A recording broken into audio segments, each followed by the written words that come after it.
It's good to see so many funny people together in one room, all wondering the same thing. Is Katt Williams going to show? 50 Cent has been working on this documentary for almost 2 years. The footage he has is insane.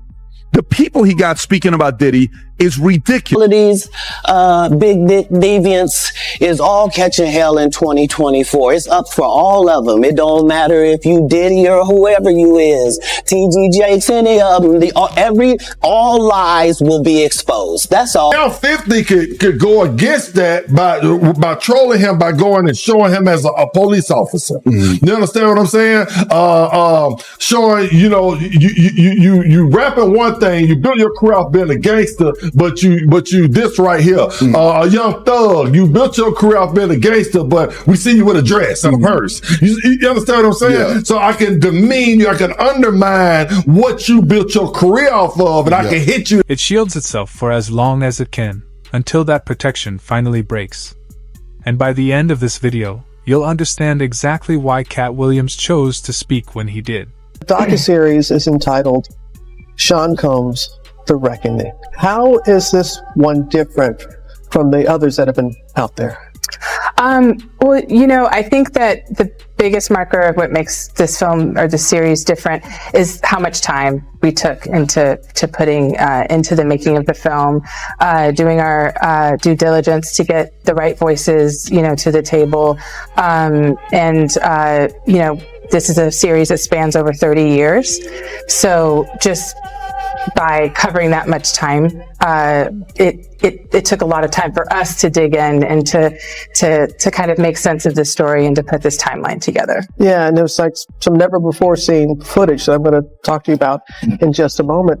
But Curtis, people know about this very public, long-standing feud that you've had with Sean Combs. So what brought you to this project? Well, I just want to make really hit television. I like the idea of it being exciting, and I picked this project and started working on it about 5 months before I found Alex. And I know that she has the artistic integrity that it would take to make it a great project, and there's the Quincy Jones era of production is find me that bass player because he's the baddest man out there in Chicago, and find me that keyboardist and fly them in from Miami, and we put them in and have the greatest jam session they ever heard, and it just always resulted in great hit music. And I take that concept into television production. You take that into everything you do, sir. That's right. You really do. And it really comes through, and appreciate that about you. As I said, never before seen footage of the days leading up to his arrest. Can you just talk a little bit about, was there anything that surprised you from that footage? The footage, I think it's rare to find someone who's being, talked about all over the country. All eyes were on him, so to speak. And it was really interesting to see his last days of freedom, and what was sort of important to him. Obviously, there's phone calls with his attorneys, with his team. It was very interesting to watch a man who's known for his brand presence. He has a really amazing knack for marketing and all of that, and how he was sort of taking that into account and how he was coming off to the public, in the days leading up to his arrest and indictment. So that was interesting. It was also just interesting to see how laid back he was at times. But, the footage also, in the footage, we also see how he's getting incoming, lawsuits are dropping, and to get his real-time perspective on that was sort of jaw-dropping when we first got our eyes on the footage. Was there anything that surprised you when you were watching the footage? No, that didn't surprise me at all. Because you've known him? Yeah, those behaviors, and I think it was surprising that he actually filmed. Yeah, and I want to ask about that, because how did you go about getting the footage? And do you know the intent of the videographer, why he or this person took the footage? She's a journalist, right? Yeah. So she's not going to reveal her sources, so you don't have to reveal that. Not going to reveal my sources, but I think that partnering with someone like 50, it was very much in the universe as to what. Some stepped back for personal reasons, others shifted to unrelated ventures, while a few turned towards spirituality or family-focused work. On the surface, everything seemed calm, but underneath, it was calculated. Hollywood teaches one lesson fast. When a ship starts taking on water, you don't argue about who caused the leak, you find the lifeboat. Katt Williams' departure wasn't flashy or chaotic. It was quiet, precise, and deliberate. The power of that moment didn't come from who spoke, it came from who stayed silent. Those who had once publicly defended Diddy now avoided even neutral statements. And for many observers, that silence resonated far louder than any words could. Hang on, what were you saying? I knew Diddy when he was Puffy. Okay. In the documentary, there was insinuations of, that Diddy possibly had something to do with both Tupac and Biggie. And, Who's telling the story, right? You can skew People very close to the situation. but you can skew. You can create any narrative as a producer and as a director and as a storyteller. I can create a narrative. I could be like, you know what? You have? I could create a narrative. Well, I could be we like, see it all the time in reality shows. Like, Nah, reality that's right. shows. Yeah, That's how they're creating you write a narrative. character. It doesn't mean it's true. It doesn't mean it's true. I can get interviews. I can do this. I can get footage, and I could make you think this about that person. Nah, for sure, yeah. And that doesn't necessarily mean it's true. So for me, I think, look, 50 and Puff have a long-term beef. It's personal.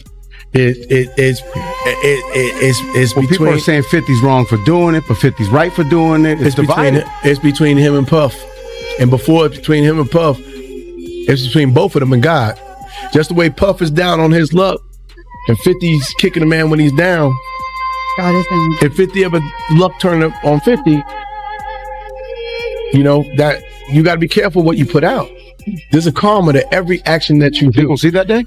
Huh? You think we'll see that day? I don't think 50 does dumb stuff. He's very smart, in terms of his business. I think he already had his. I think we already would have saw it. He got shot 9 times. He paid his debt early. So that's why he's like, F it.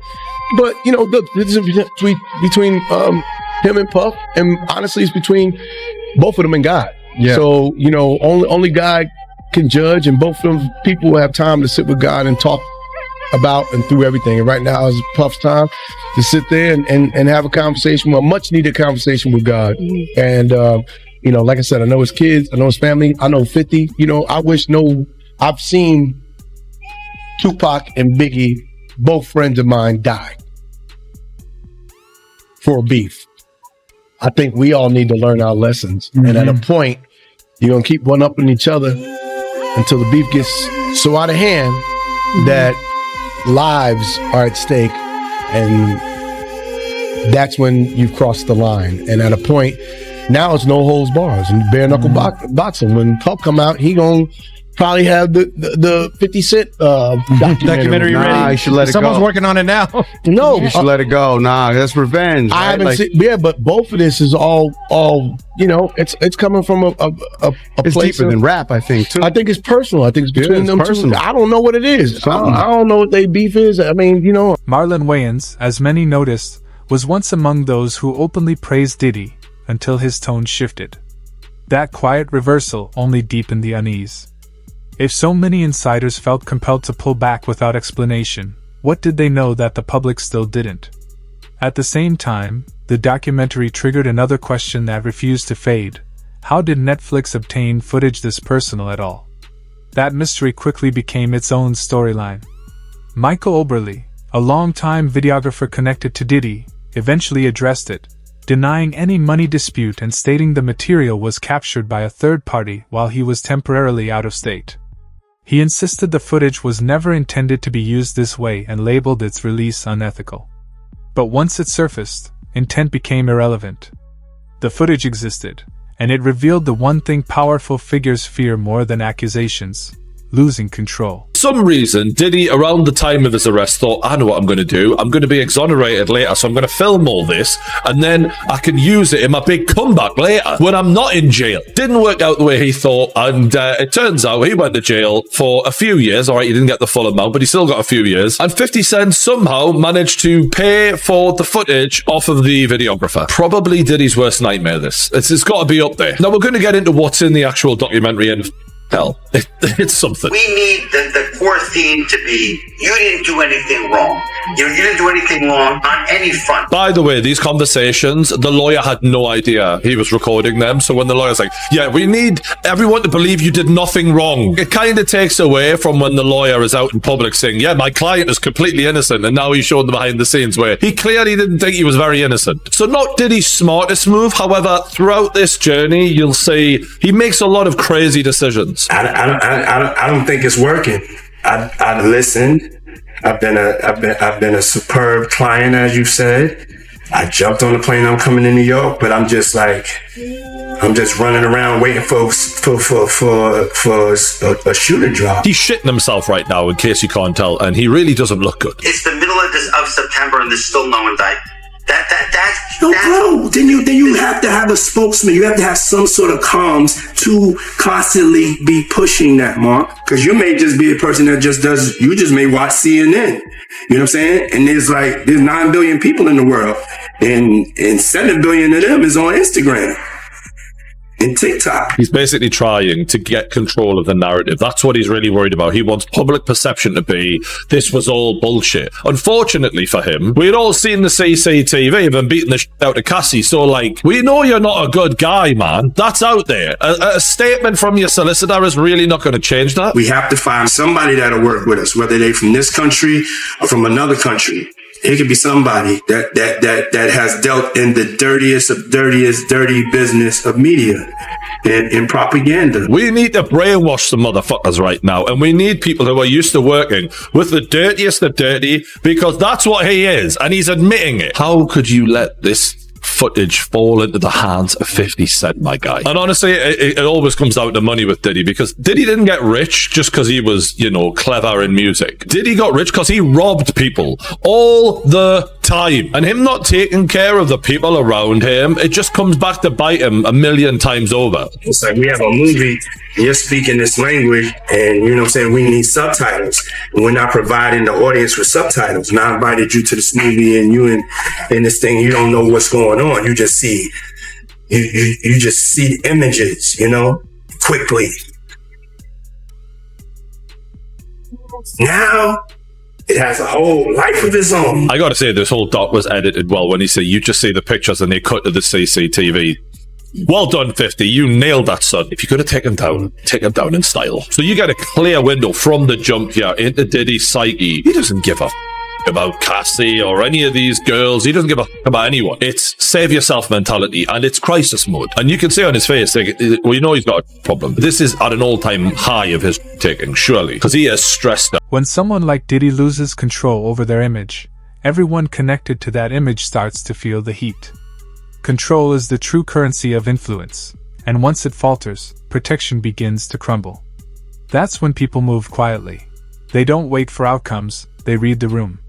In this case, the pressure was rising fast.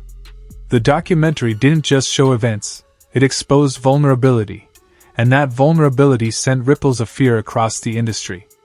By October 2025, speculation hardened into reality. Sean, Diddy, Combs was sentenced to 50 months in prison on 2 counts tied to transportation for prostitution. At that moment, rumor became fact, and the story officially entered the record. Sean Diddy Combs to 4 years in prison. He was found guilty over the summer on 2 counts of transportation to engage in prostitution in connection with his ex-girlfriend Cassie Ventura and another woman, but was acquitted on more serious charges that could have sent him to prison. The verdict changed everything overnight. What had once felt like rumors suddenly carried undeniable legal weight. Defenders went quiet. Support evaporated. Even those who had tried to stay neutral slipped away subtly. For those who distanced themselves early, the silence now felt intentional rather than suspicious. For the publicly loyal, it invited backlash. The industry didn't rush to respond, It held its breath, waiting to see what might emerge next. History shows that once one truth goes public, others rarely stay hidden for long. This had become bigger than a single man. It was about accountability, and it made one early, cautious voice impossible to ignore. Judge gave him 50 months, but you got to realize he already had 14 months in it, practically, and he's going to get credit for 2 months of that 14 months. That give him 16 months. He's going to do 24 months, which is going to give him about 30 months because he only had to do 85% in the feds, and he goes to probably a halfway house. So he got off like a fat rat in a cheese factory. But for a dude like Diddy going to jail and spending all that time, you know, I'm not saying it's going to be rough or nothing like that because his former president of Bad Boy, Kirk Burrows, with the federal jail. You understand? Lil' Kim with the federal jail. So, you know, because the type of dude he is, you know, he'll make it. He'll be all right. And plus, they gonna send him to a camp, bruh. He'll be in somebody's camp or somebody's dormitory, whereas that it'll be real light for him. So, you know, he'll see the streets back again in 24 months. He'll be out within 2 years. It seems like a lot saying 50 months and everything like that, but it's not really a lot. Not at all, bro. It's not a lot at all. You know what I'm saying? I know for an executive, somebody who's been a jet setter, somebody who's been going all around the world, been in all kind of, you know, stadiums, galas, and living in mansions. You know, it's a lot of people who lived in mansions that's in federal jail. You know, you got Senator Melendez from Jersey in jail. You got a lot of them in jail doing way more time than him. You know what I'm saying? So he'll be all right, man. I think that, you know, he got off like a fat rat in a cheese factory, bro. You know what I'm saying? He got off based on how the judge started the whole sentence. He was talking about coercion. He was talking about relevant conduct. He was talking about, he even said that with Diddy conduct and what he was doing, he should get a sizable sentence or something like that. You know, like his sentences should be a large sentence. And I think that, you know, 50 months, I don't see that as being large. You know what I'm saying? It's not even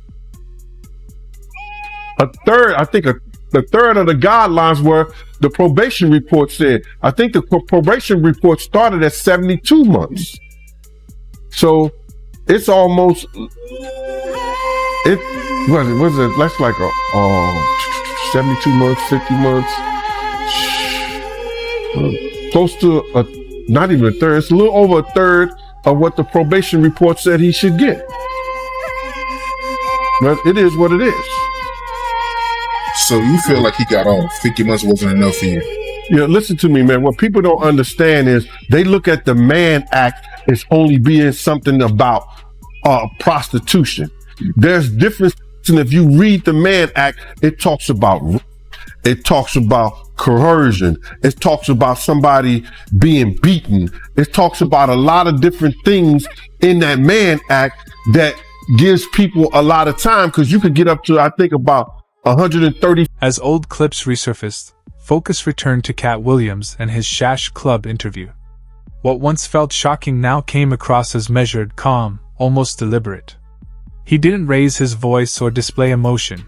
He spoke like someone who already understood how the story would unfold. Katt later explained why he singled out Diddy, referencing the profound impact Tupac Shakur's loss had on him. For him, this was never idle talk. It was personal, principled, not gossip. He recounted being invited to a party and choosing to decline, a choice in Hollywood that rarely comes without consequences. Katt had accepted those consequences long ago. When the documentary aired and celebrities quietly pulled back, it became clear. He wasn't predicting chaos. He was describing human behavior. Shay, yeah. I was trying to do something there that hadn't been done. I thought that I had figured out the algorithm mathematically, and I thought that I could show that. And when I wrote it out to the careers of the people I was talking about, right? But it was so vicious that I erased all of the knockout blows and just left the jabs, so that the comic I'm talking about knows that I know your real story, motherfucker. I'm gonna tell this, but you know what else I know. So, yeah, I was. Do you want to tell any of those stories now? Well, I'm saying. Katt never had to hand out a list. He let the reactions do the work. The silence, the distance, the abrupt changes spoke for themselves. In an industry built entirely on image, truth often arrives quietly, but its impact reverberates loudly. One of the most unsettling parts of Sean Combs' reckoning was that these gatherings were described as invite-only, late night, and deliberately private. Attendance itself signaled selection. For some, it meant opportunity. For others, it carried risk, exposure, and the weight of unspoken expectations. Sean Combs got to be the dumbest walking the planet, though. Why would he be recording all of that shit leading How did up? 50 get that footage? Yeah, that's the crazy part. I heard so like the first 10 minutes, and it's like footage from Diddy right before he got arrested. They said because Diddy was either shooting a documentary or had somebody filming everything. So he bought the footage from that company? That would be my guess. That's hilarious. That's what I heard. So I heard something like that. I don't know, but why would you be recording that if you did it? I think he thought he was going to get off. Beat it, and then he would have a document of him overcoming the situation. But showing what? I mean, it's nothing like particularly inflammatory. It's just him going around the city and talking to his attorneys and trying to figure it out. But it's juxtaposed against. They have a lot of incredible archival footage. Like, they really spent a lot of money. And when you look at it, you're like, God, like, Diddy really has been in the press for 35, 40, like basically it's all life. And they go way, way back. Like, I heard they go back to the basketball game. Before that, I mean, there's pictures of him in Mount Vernon. There's like a 5-year-old kid, childhood friends. Like, it's very thorough. I mean, the one criticism I've read, and I don't know how fair it is it doesn't delve into the victim's stories as much as it could, but I'm only 2 episodes in, and there is one woman in, I think, episode 1, and it's like a very emotional scene where she recounts some of the stuff that happened to her. Like, I think it's well done so far. I'm gonna watch it this weekend. I just, for me, it's just like, I don't know why you would be recording that. 'Cause from the clips that I saw, it just seems like the highest level of arrogance, and it seems like he's just trying to manipulate his way out of this situation. He talks about that on the tape. That's what I'm saying. Wow. Like, this is how we're going to play the media. This is how we're going to manipulate the media. What? Wow. Oh, but imagine if you're recording it thinking you're going to make the doc. He wasn't thinking he's going to put any of that. Don't say that out loud. It's like the book example. Yeah, it's all right if she writes a book because we'll go back and edit it. What happened is they recorded it. They probably thought they could edit it and frame it how they wanted to. And then shit fell apart. And I'm guessing whoever filmed it was like, well, he's never going to buy this footage from me because he's in jail now.